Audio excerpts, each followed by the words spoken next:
Hey guys, so today is September 6th, 2013, and this is my, I guess, semi-daily installment of 10 Minutes with Tea. So today I am feeling a little bit better. I've gained some clarity on a lot of things, and this just takes me back to my hurts, habits, and hang-ups where I only recorded one video. And I really wish I would have just kept going along with the series. So that's pretty much what this is going to be. So my number one hurt right now is my codependency.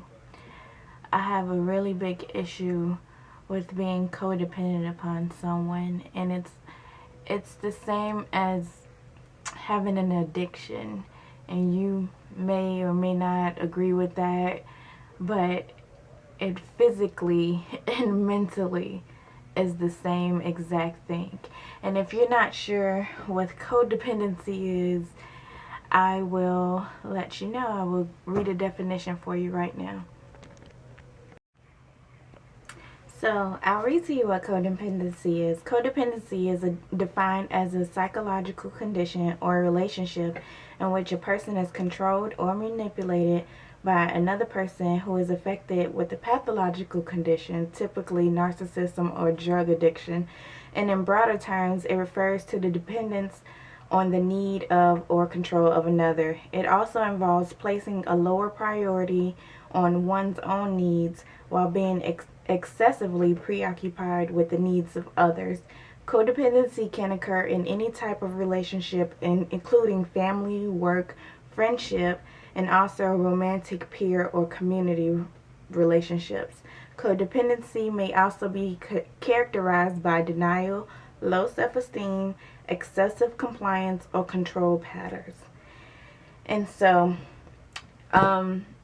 the problem I have with codependency is usually where it affects a great multitude of aspects of things in my life, but it becomes harmful more so when I embark on relationships. It can start with a friendship as well, especially a friendship that develops into something more relationship based, and it's a bad thing. It's a very bad thing because you're putting someone else's needs above your own. And it may come off as, oh, you just have such a good heart.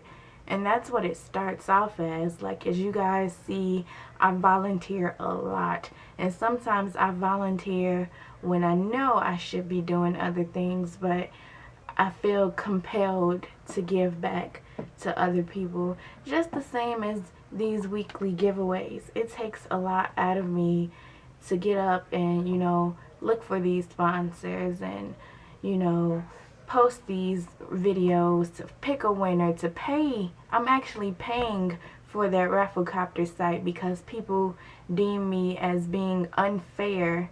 And so even though I don't have the money to pay that monthly fee for that Rafflecopter, I do it anyway because I don't want anyone to be like, oh, well, she's just picking who she wants to pick. It takes a lot of stress off of me. And then I also have to pay to ship out the prize. Like, you guys have no idea how much behind the scenes stuff actually goes into just that one giveaway every single week. And then I get criticized because I don't want to give away my products, that I have, that companies send me to review, and things like that. I'm deemed as being, you're being selfish, when in reality you have no idea what my financial situation is like. You don't know if I can even afford to send it out for free if I wanted to. Like, no one ever asks or think about that aspect of everything. It takes electricity. It takes my time to edit all of this information and get it out to you guys. Like, sometimes I do these things when I can so be doing something else that can advance myself. I'm completing my second master's. I have a lot of writing to do, but yet I get these videos out to you. I answer your questions. I don't ignore anybody. If I don't get back to you immediately, I try to do it within a reasonable amount of time, because that's just who I am. And I know it's something that I truly struggle with as my codependency, and it results from other things that have happened in my life that left me in a really vulnerable state, that I just decided I wouldn't be in that state anymore, that I would do better with my life and I would give back to others so that they would never have to experience the things that I've experienced. I am 26 years old and I've been through hell and hot water. I've never had a gifted life, but I'm appreciative of all things that have happened to me, because I've learned to grow and I've learned to overcome. And my weight loss was a huge turning point for me. A very huge turning point for me, because it showed me that I can set a goal and I can stick to it. And not only could I stick to it, I can overcome so many other things. I have polycystic ovarian syndrome, and if you're not familiar with that, it's like a reproductive issue where I have a lot of cysts on my ovaries, where it's almost impossible to have kids, and it causes you to gain a lot of weight, and it makes it even harder to lose weight. Your body is basically like a diabetic state. You're insulin resistant. So for me to have lost as much weight as I did, and without, any type of real dieting, no fat dieting, I didn't do any of that. I put in the hard work and dedication, and sometimes you can put in that hard work and dedication and nothing results from it because of that disease. And that's why some weeks I lost a lot and some weeks I lost almost nothing, and I had to learn to just chop it up, because it is what it is, because this is the body that God gave me and I just have to make do with it. So because of those things like that, I do have a lot of low self-esteem, and I've gone through years of therapy. I've been in and out of therapy since I was probably 16, from group therapy to individual therapy. I've even done like some online counseling, and nobody knows the struggles that you go through until you tell them. And so I made a video a year ago or so, I think when I first moved into the place that I'm living at now, and I'll leave that link down below. But it was like around the time where I first straightened my hair, and everyone had, "Oh, you're beautiful," but, and it's like, you get tired of hearing that. And a year later, if you go back on that straightening hair video, people still leave those same exact comments, and you don't know what demons somebody is battling.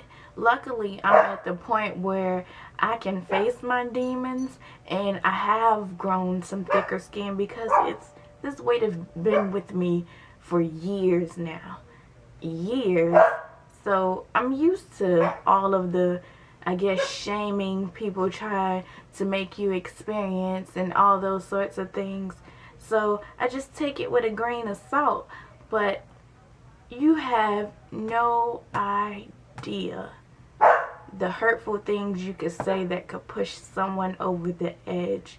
So I truly advise you guys to be careful in the words you choose to put out into the universe, because just as quick as you said them today, you can choke on them tomorrow.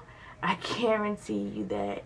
You never know who you're gonna need. So while you're burning all these bridges, make sure that your destination is at that bridge you just burned, because you don't know if you need to backtrack to get back to where you really were supposed to be, and not where you just decided that you wanted to be. But anyways, I feel like I just went on a whole preaching spell, but my issue is codependency and putting others' needs before my own, and I really got to stop that and learn to take back control of my own life, my own happiness. And I can't be asking God to bless me with things if I'm gonna keep carrying on the burdens of everybody else in my life, on my arms, you know, in my heart, on my back, because nobody's willing to carry my own burdens. They just want to deal with their own and leave it at that. So today I feel better. Yesterday was the first day I left the house in a week. A week. I had not left the house. I had not seen the light of day. My depression had gotten that bad. So I just encourage you to hang in there. And I don't know when these videos are ever gonna go up, if they ever are gonna go up, but just know things will get better. Allow your coping skills to carry you along the way. Never allow your pain to exceed them. If you don't know what else to do, look it up. Reach out. Ask someone else, because sometimes you don't have all the answers. And I guess that's it. That's 10 minutes with me. Be blessed.